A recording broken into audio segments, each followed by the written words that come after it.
little pop. Jared, your car pops.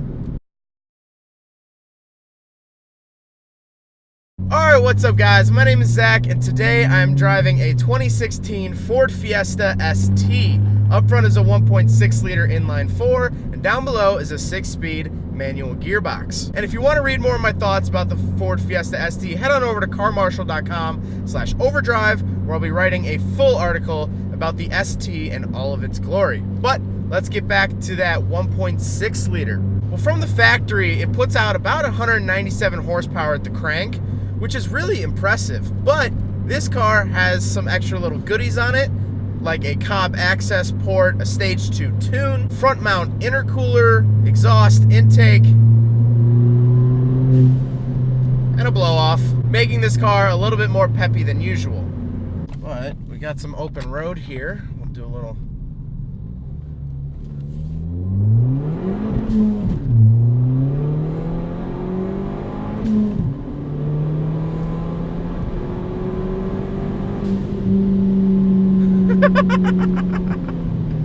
That's fun. This thing has some zest to it. Paired to that 1.6 liter is that 6-speed manual transmission, which I'm dealing with right now, which I actually really like. It's really notchy. The 6 gear is really nice for the highway, for cruising, for economy, but also it's a really short throw. Now, Jared, the owner of this car, which thank you, Jared, for allowing me to do this review, Jared says he wants to throw a short throw in this, but really, from my point of view, I don't know if it needs it. I really like this throw. It's really easy to downshift and rev match too, which I really like. You know, the clutch is actually really easy to handle too, especially being on a tune. Normally, whenever someone gets their car tuned, they put these obscene clutches in them. You know, like a 6-puck or a stage 3 or whatever. But this clutch is super manageable. It's really nice. Now, like I said earlier, it is a 1.6 liter, which I was surprised at because Ford's really been pushing their 3-cylinder EcoBoosts. But this is a full 4-cylinder. Now, I know it's not the biggest engine in the world. It's a little 1.6 liter, but... And now we are on gravel roads for some reason. I have taken a wrong turn. Oh, Jesus. But since we've found our way onto a gravel road, I guess now is a good time to talk about the ride, which isn't bad. For an economy car, for a lower end Ford, and I don't mean that as in a crappy Ford, I mean it is, the Fiesta is the smallest and cheapest of the Ford performance lineup. It actually has a pretty good ride. It doesn't feel like an economy car, although that's what the Fiesta is built off of. The regular Fiesta, the non-STs, the S's or SEs, are economy cars. They're bang for your buck cars that'll get you point A to point B. But the ride is actually really nice for being, you know, the entry-level Ford performance car. I'm not getting tossed around. It's not uncomfortable. Now, let's talk about the interior. In front of me, I have 2 red and white gauges. They work. They're not show-stopping. They're not like, you know, anything crazy like that. They're not my favorite gauges in the world. They just look like Ford gauges that are red. I mean, really, that's it. In between the gauges is a little information center that'll give you the outside temperature and your MPG. In the center, I do have a little radio / navigation, Bluetooth phone, little infotainment screen. Down below that are the controls for it. Really simple. This car actually does not have a lot of buttons, which is actually really nice. I think cars are getting too many buttons these days. Down below that are your heating and air conditioning controls. Then down below that is your traction control off button, and there's a button to control mood lighting in the footwells. Yes, from the factory, the Ford Fiesta STs come with mood lighting, which is actually pretty nice. The red feature really suits the car. Then, of course, you have the shifter, which there's nothing around the shifter, and I actually really like that as well. Then you have a little power outlet, your cup holders, and your handbrake. Really simple interior here, guys. I mean, they really didn't branch out. The seats are Recaros, but they're ST2 seats.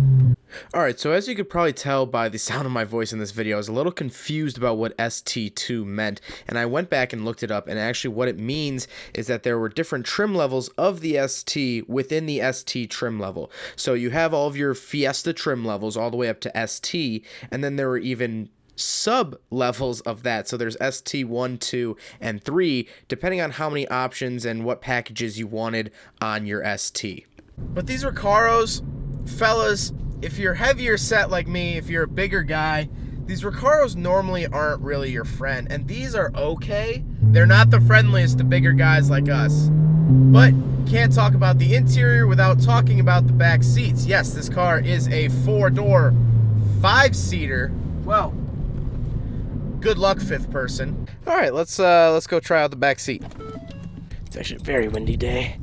All right, coming in hot. I'm a little cramped back here, but honestly, it's not horrible. With the seat, it's a little moved up, so I have some leg room. This seat's all the way back, so that would definitely be an issue for leg room. On a long trip, this would not be fun, but you know what? Honestly, it's not horrible with the seat moved up. Now, over here, I could not fit my legs back here. That's not happening.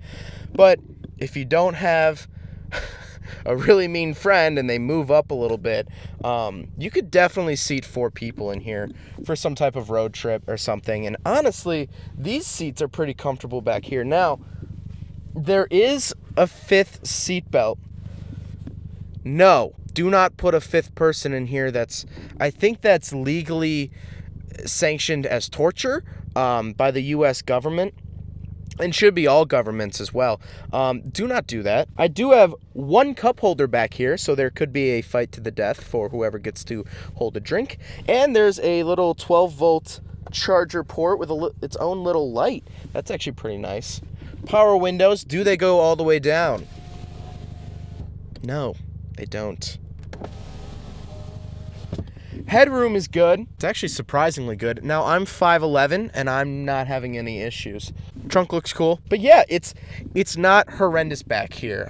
Like Jared was saying before I took this car out, he said he'd maybe take someone on like an hour-and-a-half journey at most, which I could see that that would be probably my limit as well. But honestly, you know, middle of the night, something happens, you got to run down to Kentucky, and, you know, you got to bring 3 other people. This will definitely work. It won't be the most comfortable thing in the world. It's not a Maybach, but it'll definitely work. I was a little hesitant about this back seat, but honestly, I'm really surprised. So, really, what this car feels like to me is it really feels like the SVT Contour that I reviewed back in the fall. Now, if you guys haven't seen that review, I'll leave it at the end of the video, as well as the Focus ST review that I did last year. I'll leave both of those at the end of the video for you Ford performance fans. But right off the bat, I like this way more than the Focus ST. I thought the Focus ST was really kind of odd, if I'm honest. I don't know what it was. The shifter was just positioned kind of weird. The seats weren't that good. The clutch was super heavy. I don't know. It was just a mix of things that made me not really like the Focus ST as much. I would take a Fiesta over a Focus ST. Didn't really think I'd say that, but I am. Back to what I was saying, this really feels like the Contour SVT, because the Contour, back in the late 90s and early 2000s, they're both small performance versions of regular Ford cars. And when you hear just their name without the second half or their suffix, you would think nothing of it. You know, you wouldn't think of, hey, I drive a Fiesta. Okay. Hey, I drive a Contour. Nice. Your grandma give it to you? But, you know, there's the ST and the SVT, which then pack that extra punch. And so then you have people saying, oh, that was a Fiesta that just ripped past me? That was a Contour that just beat me on the highway? It kind of changes. And so really, you can't talk about the Fiesta, and I know I already I touched on it earlier, but you can't talk about the Fiesta without mentioning the fact of how cheap it is. This is the entry-level Ford performance vehicle. That's just it. It's the cheapest you can get. You can get them for $20-some thousand, brand new.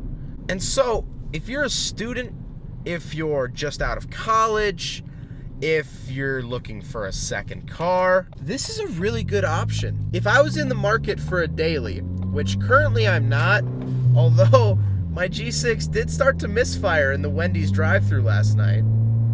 I'm not in the market for a daily, but if I were, I would definitely set my focus on checking out STs. Now, I know it definitely comes down to the fact of money. You know, maybe in your area, a GTI is more affordable than a Fiesta. I'm not sure your current situation, but at least for me, this would be very high on my list of cars to check out because they're affordable and they're very fun.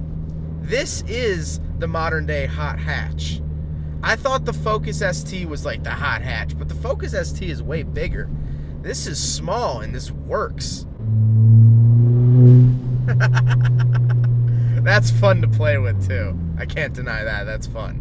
Well, I hope you guys enjoyed the video. I hope you guys learned something about the 2016 Ford Fiesta ST. If you guys want to read more of my thoughts, please head on over to carmarshall.com/overdrive. Check out my article. Let me know what you think. But again, hope you guys enjoy it. Don't forget to rate the video, comment on the video, and subscribe if you really liked it. Take care, guys. There goes a sight from my soul.